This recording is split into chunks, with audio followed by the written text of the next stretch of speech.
أعوذ بالله من الشيطان الرجيم بسم الله الرحمن الرحيم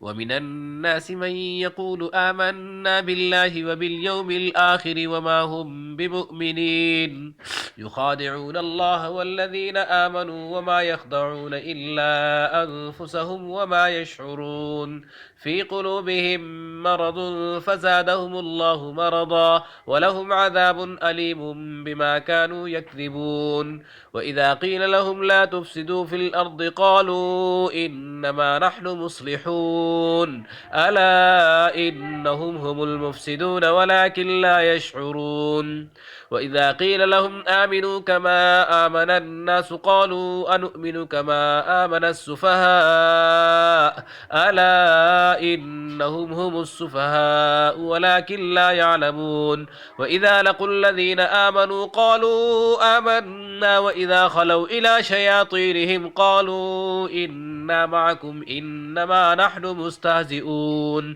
الله يستهزئ بهم ويمدهم في طغيانهم يعمهون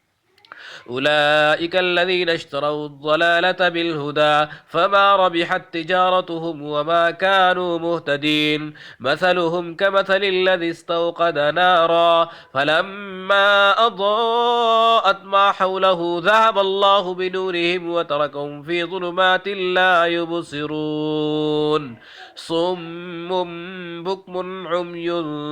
فهم لا يرجعون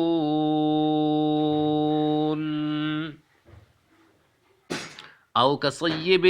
من السماء فيه ظلمات ورعد وبرق يجعلون أصابعهم في آذانهم من الصواعق حذر الموت والله محيط بالكافرين يكاد البرق يخطف أبصارهم كلما أضاء لهم مشوا فيه وإذا أظلم عليهم قاموا ولو شاء الله لذهب بسمعهم وأبصارهم إن الله على كل شيء